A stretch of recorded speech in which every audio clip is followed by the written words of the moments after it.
Hey guys, Parfax here. Alright, got him leveled up finally. Here he is, my Vet 14 Imperial DK. Looks pretty sweet. Yeah, I know. Alright, enough of that. Alright, here to bring you guys a PvP build. Now, if you watched my last video, I was talking about how I was going to make him a bow two-hander. Now, pretty much that is the metagame for DK stand builds. So what I wanted to do is bring you guys something completely different and kind of see if I can help change it, because DKs are struggling because that's all they really know how to do right now is basically two-hander bow. So I played around, and I finally figured this out. Alright, I'm going to go ahead and start it off here with my two-hander. I have Critical Rush. Basically allows me to gap close, and it deals a crit strike on every hit, and it deals extra damage depending on how far you are away. Fossilize, a great ability to that block tank that's just sitting there blocking and not doing anything. You hit him with that, it crit rush him right into this next ability right here, Wrecking Blow. Now this is probably my least used skill on this bar. Now this is probably the main skill that DKs use, but the only reason I need to use this is for those super heavy armor guys that I may be fossilized, or they're just sitting there blocking, and I need a big damage hit. Because it's got a cast time, it's kind of clunky, but if you know that you can get it off and they're not going to bother you, go ahead and just start hitting them with this. They're going to have to let their block down, because if not, they're going to die. Alright, and then we're going to go to this ability right here, which is probably the single reason I'm using a two-hander. Rally. Heals you every 2 seconds for 715. It heals you for over 1,000 when effect ends, and then whenever it ends, or wherever when you reapply it, it gives you a big heal. And I'll demonstrate that right now. As you see scrolling across my screen, it's 821, 1190 because it crit, 1190 because it crit, 821. And you see that's kind of what it heals me for. Now I'm going to reapply it. Boom, 7,895 is what it healed me for. So if you time that right, you can go from almost no health to almost full health in a split second. Alright, and the last ability on that bar is going to be Executioner. This is just going to be your Execute. It also ups the damage of the two-hander abilities you have on your bar here while this is slotted when they're on low health. So overall, great ability. So anytime they get under 30 to 25%, start whacking them with this and they'll be dead in no time. The ultimate I'm using is Standard of Might. And the reason why I'm using this, and it's not something that you will use all the time, it's very situational. It does a ton of damage and allows you to do 20% more damage. The only problem is you drop it and then people will start attacking you from ranged, or they'll just get out and just wait till it's over with. Now, a lot of people that I know use Shifting Standard. I still like this one better because even Shifting Standard is not very good because they can still get out of it. So what you can do is if you have 3 guys on you, you can drop it, maybe fossilize one of them, go ahead and kill them with like a Wrecking Blow and an Executioner, and then everybody else is going to back away. So you can also use it if you're getting ready to run out of resources, drop it, and everybody will just run away like little ants. Alright, and now the new stuff. Two-hander. Now if you know, this is kind of like a 1.5 DK. This is somewhat similar. Now this is only for solo play. I'll give you a couple options for group play here in a second. But Invasion, it's another gap closer. Why would you have 2? You know, 1 on each bar? Well, let's say I'm going against a sorcerer. I invasion him, I hit him with a couple of these abilities here, and he starts streaking away. But let's say he's at 30% health.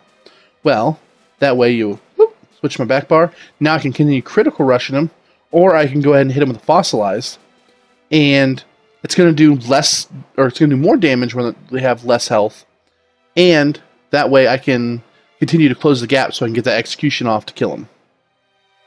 Alright, and here's my spam ability, Heroic Slash. Now this is an ability that not many people know of when it comes to DPS.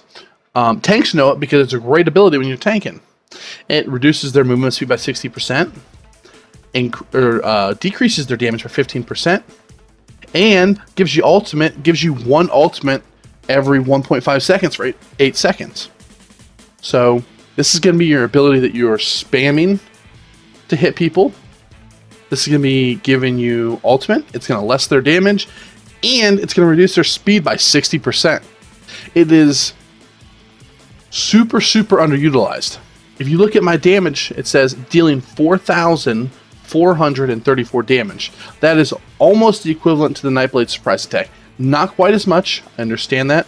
Not quite as deadly, but look what else it gives you. You're getting ultimate, you're reducing their damage, and you're reducing their speed. Amazing.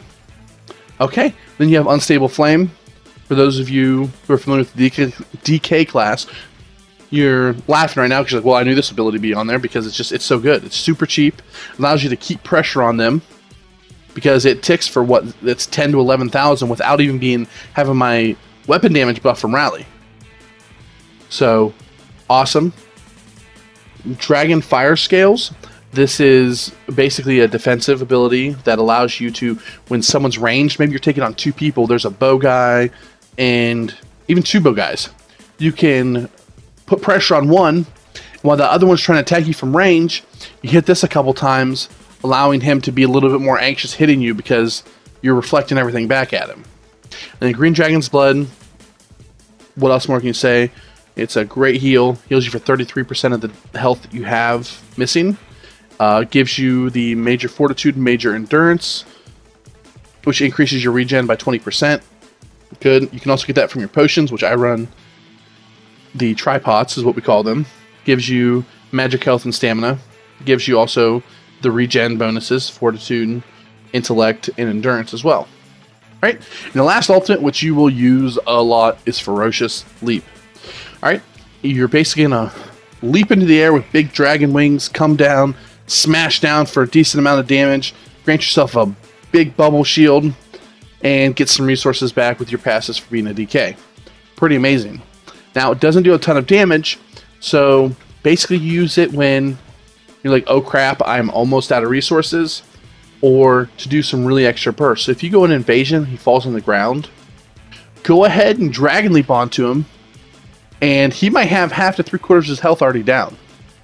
Who knows, you might have almost killed him. If you crit on both of them, you could possibly kill him. Alright, now that's the two weapons that I'm using. That's my skills. Now, if you wanted to go for group play, you can stick with a two-hander if you'd like. You can go ahead and use Carve or Brawler. Brawler's probably better because it gives you a damage shield, which is this ability right here. I don't have the skill points for it, but it's a nice big AoE. I'd probably take out the Crit Rush, put Brawler right here, and that'll pretty much allow you to be in a group. And if you want a little bit more utility, I would take out Wrecking Blow, and I would add Dark Talons. I'd add Burning Talons because that's the better morph. But you can Burning Talons, that way you can Talons into the ground, spam them with your Brawler, live forever, be super tanky, and then just wreck face. Alright, attribute points. I have 5 in health, 57 in stamina. I'm probably going to switch that to all stamina. Basically, my health in PvP is right around 20 to 21,000. It can go a little bit lower than that, so I might be switching that. I have the Warrior for my Mundus Stone. I am a Werewolf because it gives me 15% stamina regen, and I use the regeneration potions. It increases all these regens right here, because that's your big focus, is you want to have good regen so you can last forever. Alright, now the gear. I'm going to start off with what I'm wearing, which is very expensive, and then we're going to move on to a budget version of it. Alright, I'm wearing 2 pieces of the air, 1 piece Bloodspawn, which you can actually run 3 pieces of the air. It gives you the same bonus, but I just like the Bloodspawn piece, so that's why I wear it. But it's no difference. Basically, you can wear 3 pieces of the air. You can wear 2 pieces of Shadow Walker. I'm wearing this jewelry right here, which I don't know why my 12 is equipped. Need to equip my 14. And legs. So you can run jewelry. They have jewelry for them, and then you can have boots and legs, whichever 2 you want to pick. The 2 pieces Shadow Walker, 3 pieces air, and here's it gets really expensive. 4 pieces of Morag Tong. Okay, this is probably the most expensive set in the game. Each piece at blue is probably anywhere between, you might be able to find it for about 110,000, all the way up to 200,000 a piece. So it is very, very, very expensive, but if you want to go for the best possible one, Morag Tong is your man. So I'm wearing these 3 pieces right here. The reason why this isn't legendary because it's 13, but it was like 80,000. So I didn't have quite the money to finish out my 4 pieces. So I went ahead and bought the Morag Tong shoes. And then I went ahead with this because this is the cheapest. This is actually, I bought this for 30,000. So you guys can get this pretty cheap so you don't have to spend all 4 pieces here. Alright. And then the last set I'm wearing is Two Fang Snake. I'm wearing the ring and a sword. Now this is only something you get from trials, and the only trials you can get it from is AA and Hell Raw. So if you don't have that, maybe you could run 2 pieces Shadow Walker right here, and then you can run 3 pieces Ashen Grip. Alright, it's going to give you the same. It's going to, for the most part, it's going to give you the same.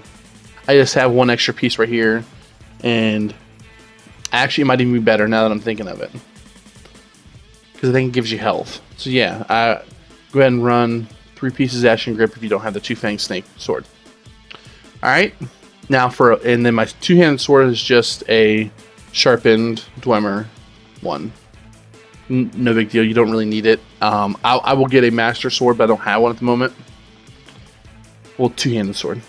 Alright, now if you want to do budget, do 3 pieces air. So these 3 pieces are air right here. And then do 3 pieces Shadow Walker. So you want to do all your rings and jewelry right here, Shadow Walker. I know it's still kind of expensive because Shadow Walker's probably 60 to 100k a piece. But like I said, and this is only like 3k. The neck is only like 3k. But these are like 60 to 100k, I believe, a piece for the rings. Do 2-piece Shadow Walker here. And then another Shadow Walker neck. That's 3-piece Shadow Walker. You're going to do 3 pieces of air. Say these 3. You do 1 piece of Blood Spawn, because 1 piece gives you the stamina regen. Then you have 3 spots left, plus your weapons, and you're going to go Hunding's Rage. And that's going to give you, at Legendary V14, it's going to give you 299. It's not quite as much as it's going to give you for wearing what I'm wearing, but essentially it's going to give you the same thing. Alright, we'll finish with some champion points. Alright guys, we're just going to go over this real quick. I have 20 points into Mighty, which is going to increase my physical damage. I have 20 points into Piercing. It's going to increase my armor and physical attacks ignore. How much armor my physical attacks ignore. A couple points into this is going to deal some critical damage. I'm going to have 10 in this right here, so it just increases my Unstable Flame. That's all that does. 10 points in this because it's going to reduce the cost of Dodge and Break Free. You're going to be doing a lot of that. 20 points into Stamina Recovery, because Stamina Recovery is big. It's a big, crucial part of this build. We're going to have 24 points into Warlord. It just reduces the cost of everything that is stamina. And then just a hodgepodge of a couple things. This is going to allow me to get some more healing for these 2 passives right here. Increase my Elemental Defender, so I take less damage from all the elements. This is going to allow me to take less damage from dots.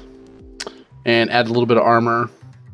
It's going to add some spell resistance and reduce the damage from critical hits, which is crucial in PvP.